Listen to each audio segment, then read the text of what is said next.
तर जय महाराष्ट्र मित्रांनो, तुमचं स्वागत आहे आपल्या अजून एका मिनी व्लॉग मध्ये। तर 100 दिवस 100 मिनी व्लॉगचा आज आहे 14वा दिवस। ॲज युजुअल सकाळी 8-9 वाजता उठून मी निघले होते शेताकडे जायला आणि सोबत होता भाऊ। यानं काय काम करत नाही शेतामधले, फक्त मला सोडण्यासाठी आला होता माझ्या सोबत शेतात। पोराला म्हणलं होतं कॅनल मधून गाडी घेऊ नको, तरी पण घेतली त्यानं। कॅनल मधलं पाणी एवढं घाण आहे की पूर्ण अंगावर उडत होतं। आज मला शेतामध्ये खूप काम होतं, त्याच्यामुळे लवकरच आले होते मी शेतामध्ये। आज 3-4 रानामध्ये आम्ही तीळ लावली होती आणि काही रानामध्ये तीळ जमा करून बांधणं पण झाली होती। आज मी ज्या रानामध्ये गेलते त्या रानामध्ये तिळाचे बांधणी चालू होती। बांधलेल्या तिळाचा हार तयार करायचा होता आणि गडी मामा ते हार बनवत होते। मी आणि गडी मामाने मिळून तीळ उभा करून ठेवला होता, कारण की हे तीळ वाळला नव्हता अजून। पावसाच्या भीतीमुळे तीळ लवकरच कापला होता, त्याच्यातला पण निम्मे तीळ वाळलाच नव्हता आणि निम्मे जे आहे ते वाळलेला होता। लगातार 1 घंटा उन्हामध्ये काम केल्यानंतर मला चक्कर येऊ लागल्या होत्या, कारण की सकाळी पण जेवण करून आले नव्हते मी। मम्मीने माझा डबा पाठवून दिला होता, मग काय शेतामध्ये जेवण केलं एकच नंबर।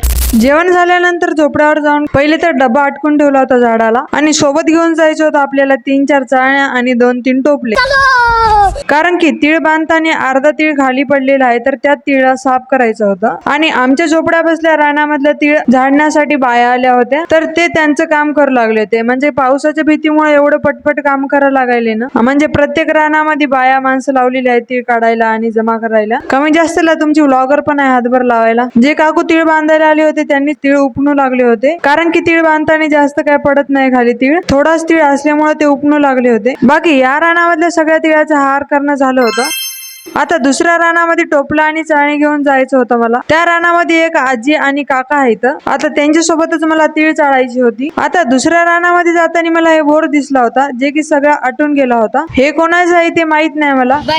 आजी ओरडाईल तर तू कस काय आली काम करायला, शिकणं असं तसं म्हणायला। मी मला आव सुट्टी आहेत म्हणलं। मग काय चाळणीनं मस्त तीळ चाळले सगळे, आणि जशी मम्मी आली मला माहित झालं, मग काय आपलं काम सोडून दिलं मी आणि झोपड्यावर जाऊन बसले। झोपड्यावर गेल्यानं बघलं काय पिंपळाच्या झाडाखाली आमचं ट्रॅक्टर होतं उभं केलेलं। मग काय घेतली चाबी आणि ट्रॅक्टर चालू केलं बा। करेक्ट 1 वर्षानंतर ट्रॅक्टर हातामध्ये घेतलं होतं आणि माझ्या चेहऱ्यावरची खुशी बघा की तुम्ही। मन भरेपर्यंत ट्रॅक्टर चालवलं पूर्ण रानानं, पण पप्पाला नांगरायचं होतं वावरात। मग थोड्या वेळानंतर पप्पाला पाण्याची बॉटली नेऊन दिली। ट्रॅक्टर मधलं पण डिझेल संपलं होतं, मग काय पप्पाने डिझेल पण टाकून घेतलं होतं ट्रॅक्टर मध्ये। 10 वाजल्यापासून ते संध्याकाळचे 4 वाजेपर्यंत पप्पा कंटिन्यू ट्रॅक्टरवर होते। पावसाच्या भीतीमुळे पप्पाला एका दिवसामध्ये पूर्ण वावर नांगरून काढायला लागलं होतं।